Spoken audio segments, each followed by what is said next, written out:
kami berkumpul memanjatkan doa untuk keselamatan agama, bangsa dan negara. Ya Allah, malam ini kami mengadu dan berkeluh kesah tentang nasib agama, bangsa dan negara.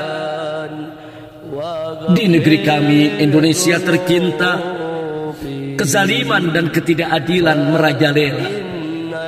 Ya Allah, para pengeritik penguasa di penjara, para penista Allah dan Rasulnya bebas bicara.